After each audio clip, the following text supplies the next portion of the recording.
کر سکتا ہے، کوئی اس کے لیے مشکل نہیں. ہوا علی کل شیء قدیر، اسے ہر شے کی قدرت حاصل ہے.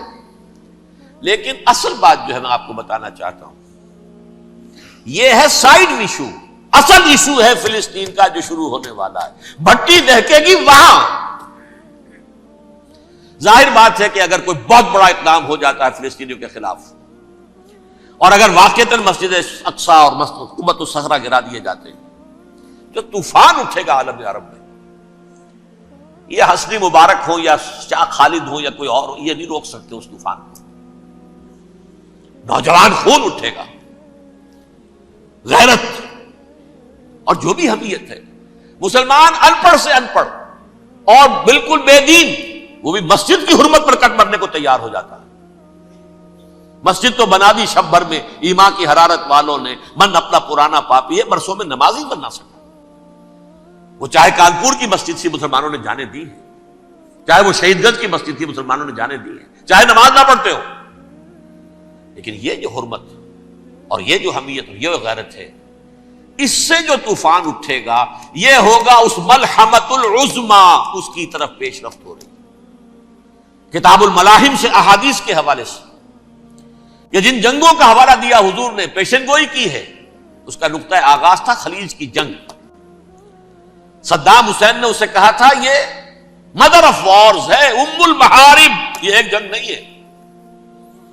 اس کا نقشہ بھی حدیث میں موجود ہے، پیشن گوئی موجود تھی، اس وقت بھی ہم نے شائع کی تھی. لیکن اس میں جو جنگ اب ہونے والی وہ الملحمۃ العظمی. ملحمہ کسے کہتے ہیں؟ لحم گوشت کو کہتے ہیں، اور قصائی کی دکان کو عربی میں ملحم کہتے ہیں، جہاں گوشت کے ٹکڑے کیے جاتے ہیں. آج کل مشینوں سے ہوتے ہیں، اب جو ہے وہ ہاتھ سے چھریوں سے نہیں ہوتے، لیکن ٹکڑے ہو رہے ہوتے ہیں، جسموں کے چیتھڑے اڑ رہے ہوتے ہیں. ملحمہ، یہی لفظ استعمال کیا تھا حضرت سعد ابن عبادہ نے رضی اللہ تعالی عنہ یوم فتح مکہ. ان کے دل میں تھا کہ اب ہم انتقام لیں گے ان عربوں سے، ان قریش سے. الیوم یوم الملحمہ، الیوم یوم الملحمہ، یہ کہتے ہوئے جا رہے تھے. ایک خاص کیفیت، آج ہے گوشت کے ٹکڑے اڑانے کا دن.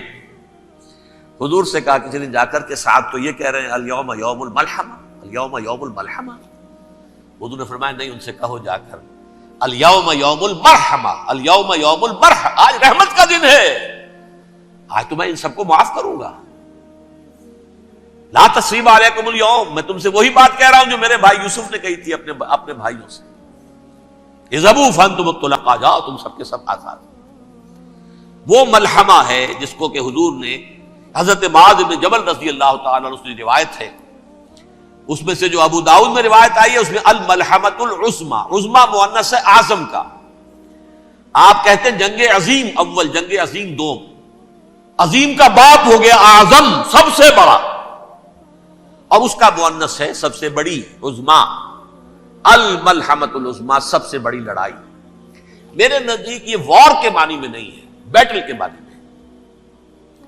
انگریزی میں یہ دو لفظ علیحدہ ہیں، وار، بیٹل.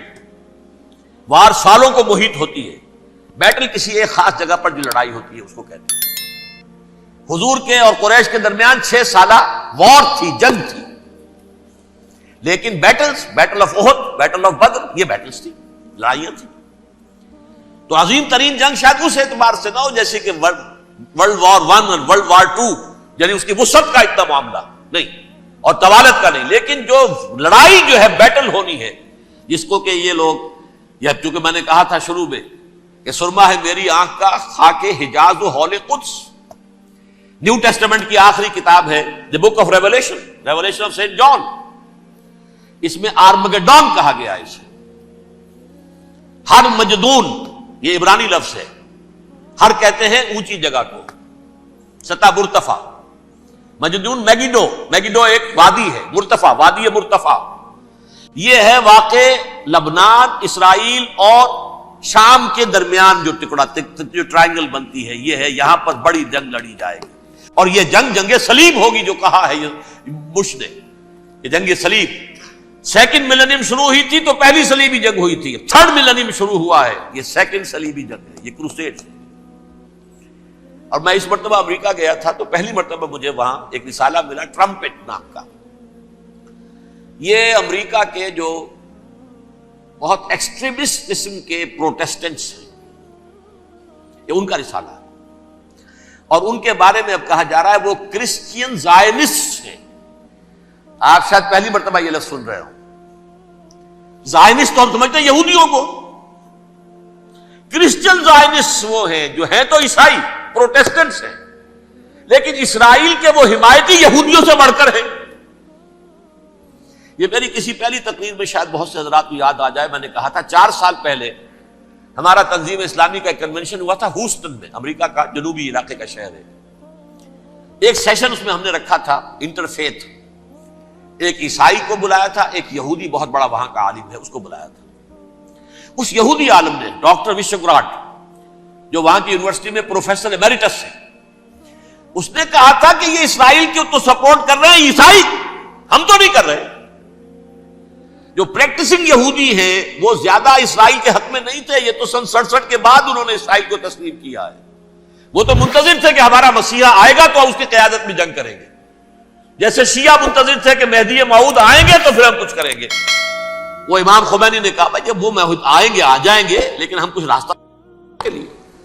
زائنسٹ نے آگے بڑھ کر ریاست قائم کر لی، اور جب یروشلم پر بھی پورا قبضہ کر لیا تب جو ہے در حقیقت مذہبی یہودی جو ہے پھر انہوں نے اپنایا ہے، اون کیا ہے، اور نئے سیٹلمنٹس جو بھی بنے ہیں وہاں پر اسرائیل میں اس میں اکثر و بیشتر مذہبی یہودی آیا، اور بروکلن کے علاقے سے سب سے بڑھ کر آئے ہیں، جو امریکہ میں نیو یارک کا ایک جنوبی علاقہ ہے، بہت بڑا یہودیوں کا بہت بڑا گڑھ ہے. نیو یارک کو جیو یارک بھی کہا جاتا ہے، وہ تو اصل میں مرکز جو ہے وہ تو یہودیوں کا ہے. اس حوالے سے وہاں پر جو کرسچن زائنسٹ کہلاتے ہیں وہ اسرائیل کے یہودیوں سے بھی بڑھ کر کہیں سپورٹر ہیں. بہرحال اس دوسری صلیبی جنگ کا معاملہ جو میں کہہ رہا تھا، ٹرمپٹ نامی رسالہ، اس کا ایک مضمون ہے دی لاسٹ کروسیڈ. اب یہ آخری کروسیڈ ہے جو شروع ہونے والا ہے. میں تو حیران ہوں کس قدر کھل کے وہ باتیں کرتے ہیں. رومن کیتھولکس کو وہ کہتے ہیں کہ یہ شیطان ہے، یہ پوپ شیطان ہے، یہ یورپ کو اس نے جمع کیا ہے کرسچینٹی کی بنیاد پر، اور اس میں زیادہ تر کیتھولکس ہیں. آپ کو معلوم ہے برطانیہ بڑی مشکل سے شامل ہوا ان کے ساتھ، اس لیے کہ وہ پروٹیسٹنٹ کا سردار تھا، ابھی پوری طرح نہیں ہے.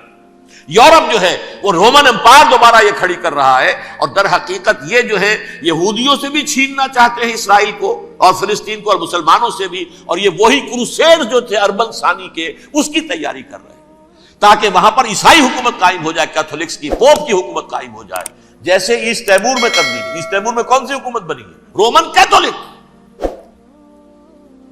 رومن کیتھولک اسرائیل میں بنے تاکہ یہ سارے مقامات مقدسہ جہاں اسرائیل پیدا ہوئے، بیت حضرت مسیح پیدا ہوئے، بیت الحم کہاں ہے؟ وہی ہے کہ نہیں؟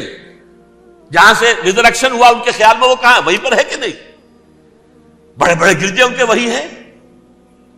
تو اس اعتبار سے ان کا کہنا یہ ہے یہ لاسٹ کروسیڈ کی تیاری ہو رہی ہے، یہ کیفور.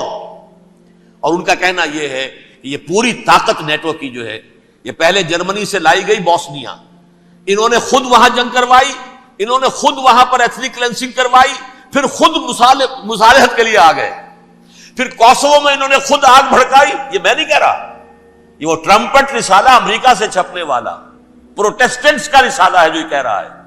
پھر انہوں نے کوسوو کے اندر کروایا، اور پھر وہ وہاں پر پیس فورس کی حیثیت سے آ گئے.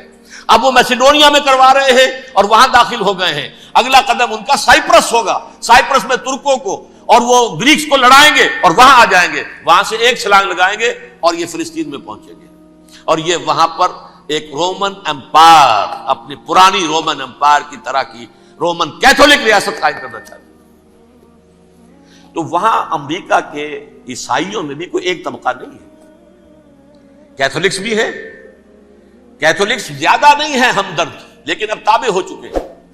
اسحاق ریبین نے جب یہ پیس ٹاک شروع ہوئی تھی، آپ کو یاد ہوگا شاید کہ جب وہ آیا تھا واشنگٹن سے واپس فلسطین اسرائیل، تو پہلے روم میں رکا for an audience with the Pope, اور پوپ کو اس نے ایک مرتبان سا پیش کیا تھا، حضرت سلیمان علیہ السلام کے زمانے کا مرتبان، اور کہا تھا دیکھیے 3000 برس تک ہم نے اس کی حفاظت کی ہے، اب یہ میں آپ کے حوالے کر رہا ہوں. اس کے بعد سے پوپ جو ہے بالکل رام ہو گیا، اور وہ عیسائیوں کے ساتھ اور یہودیوں کے ساتھ ان کا پورا معاہدہ ہو۔ اب پورا عیسائی ورلڈ جو ہے بعثت مجموعی یہودیوں کے شکنجے میں ہے۔ البتہ ان کے اندر بھی جھگڑے ہیں، جو وہاں پر وائٹ کرسچن ملیشیاز ہیں وہ ایکسٹریمسٹ ہیں کیتھولکس، ان کے نزدیک دشمن نمبر 1 یہودی، دشمن نمبر 2 مسلمان، دشمن نمبر 3 جو یورپ میں کالے ہیں، ایفرو امریکن، چاہے وہ عیسائی ہو گئے ہوں، کوئی بھی ہو، یہ 3 دشمن ہیں جن سے انہوں نے کلینز کرنا ہے، صاف کرنا ہے ان کے خیال کے مطابق امریکہ کی سوسائٹی کو۔ اولا یہود، پھر مسلمان، اور پھر یہ جو کالے ہیں۔ لیکن دوسری طرف پروٹیسٹنٹس کے اندر ایکسٹریمسٹ وہ ہیں جنہیں کہا جا رہا ہے یہ کرسچین زائنسٹ ہیں، یہ اسرائیل کے، اسرائیل سے بڑھ کر سپورٹرز ہیں۔ بہرحال یہ اب جنگ ہوگی، اس کا نتیجہ کیا نکلے گا یہ تو اللہ ہی جانتا ہے۔ اب میں آخری بات کی طرف آ رہا ہوں۔ آخری نتیجہ تو جو بھی کچھ اپس اینڈ ڈاؤنز آئیں گے، تلک الایام نداولھا بین الناس، آخری نتیجہ ڈراپ سین وہ یہ ہوگا کہ اللہ کے دین کا بول بالا ہوگا، اور پوری دنیا پر محمد کے لائے ہوئے دین صلی اللہ علیہ وسلم کی حکومت قائم ہوگی۔ وہ گویا قیامت کی تمہید ہوگی، اس کے بعد بس قیامت آئے گی، کیونکہ مقصد کائنات، تخلیق کائنات پورا ہو جائے گا۔ پوری مخلوقات کے اندر مقصد تخلیق، کلائمیکس آف کریشن محمد الرسول اللہ صلی اللہ علیہ وسلم، دین کی تکمیل محمد الرسول اللہ صلی اللہ علیہ وسلم۔ اور اس خلافت عرضی کے لیے جو حضرت آدم کو خلافت دی گئی تھی، جب اس میں وہ خلافت پوری دنیا پر قائم ہو جائے گی، اس کا مقصد پورا ہو جائے گا، and that will be the beginning of the end. اس کے بعد قیامت ہے۔ آخری نتیجہ تو یہ نکلنا ہے۔ اس سے پہلے سزائیں ہمیں بھی مل رہی ہیں، اور یہاں میں کانٹے کی بات جو چھوڑ گیا تھا اس کو بیان کر دوں۔ اللہ نے اس مغضوب علیہم قوم کو، اس ملعون قوم کو کیوں اب تک چھوٹ دیے رکھی؟ میں بتا چکا ہوں یہ بڑے عذاب کے مستحق ہو چکے تھے حضرت عیسیٰ علیہ السلام کے زمانے میں، چھوٹ دی ہے، ابھی تک ہے، بلکہ ایک مرتبہ ابھارا ہے۔ 1900 برس کے بعد ابھرے ہیں یہ، بالفور ڈیکلریشن 1917، سن 70 عیسوی کے بعد، تقریباً 1900 برس، 1850 برس تو ہے کم سے کم۔ پھر creation of Israel 1948، 1967 extension of Israel, یروشلم پر قبضہ۔ یہ سارا جو ہے کیوں ہے؟ اللہ تعالیٰ اس خیر امت محمد صلی اللہ علیہ وسلم، اس کے بہترین حصے کو سزا ان ملعونوں کے ہاتھوں دے رہا ہے۔ کیوں؟ جو جرم انہوں نے کیا تھا وہی ہم نے کیا۔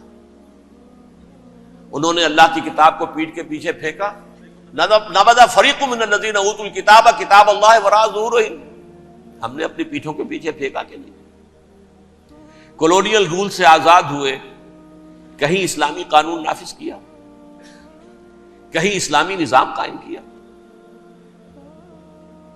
تو جو جرم ان کا تھا وہی ہمارا ہے، اور ہم خیر امت ہیں، اور ہمارے میں سے خیر ترین عرب ہیں، ان پر اللہ کا فضل، ان کی مادری زبان میں اللہ کی کتاب موجود ہے۔ پھر انہوں نے اللہ کے دین کو پیٹھ دکھائی۔ جو ملک آزاد ہوا کولونیل رول سے، یا اس نے قبلہ کر لیا اپنا ماسکو کی طرف، یا کر لیا واشنگٹن کی طرف۔ کسی نے مکے کو قبلہ بنایا، یہ بدترین سزا ہے۔ ویل للعرب من شر قد اقترب۔ اور ترمذی شریف میں تو یہاں تک روایت ہے، من اقتراب الساعۃ ہلاک العرب، قیامت کے قرب کی ایک نشانی یہ بھی ہوگی کہ عرب ہلاک ہو جائے۔ ایک حدیث میں الفاظ آتے ہیں کہ حضور نے جب کہا یہ ہوگا یہ ہوگا یہ ہوگا، یہ بربادی آئے گی، تو کسی زوجہ محترمہ نام میں بھول رہا ہوں، انہوں نے پوچھا کہ عرب اس دن کہاں ہوں گے؟ فرمایا العرب یومئذ قلیل، بہت کم۔ آخری خاتمہ ہونا ہے یہود کا حضرت مسیح علیہ السلام کے ہاتھوں. وہ عذاب جو 2000 برس تک ان سے ٹلا رہا وہ آئے گا اور ان کے رسول ہی کے ہاتھوں آئے گا. لیکن اس سے پہلے مسلمانوں پر یہ عذاب آ رہا ہے، ہولوکاسٹ کے درجے کا عذاب آ رہا ہے. البتہ ہم پاکستانی اس میں یوں سمجھ لیجئے کہ وہ تو خبریں موجود ہیں احادیث میں، وہاں تو جو ہونا ہے. اتنے انسان بنیں گے کہ ایک پرندہ جو ہے اڑتا چلا جائے گا، وہ نہیں چاہے گا کہ نیچے اترے تو کسی لاش پر اترے، اسے جگہ نہیں ملے گی زمین خالی کر کہیں اتر سکے، تھک ہار کر گرے گا، مرے گا تو بھی لاش کے اوپر گرے گا. یہ الفاظ ہے حضور صلی اللہ علیہ وسلم. الملحمۃ العظمی الملحمۃ الکبریٰ، یہ لاسٹ کروسیڈ. ٹرمپٹ اخبار نے، میں اس کا فوٹو اسٹیٹ بھی کبھی آپ کو دکھا دوں، ویسے میرے ساتھ ہے وہ رسالہ ٹرمپٹ، دی لاسٹ کروسیڈ، اس کی تیاری ہو رہی ہے. وہ الملحمۃ العظمی اور ملحمۃ الکبریٰ جو ہے وہ آنے والی ہے. ابن ماجہ میں کبریٰ کہا ہے، اکبر کا مؤنث کبریٰ. ملحمہ کبریٰ سب سے بڑی جنگ اور ملحمہ عظمی سب سے عظیم جنگ.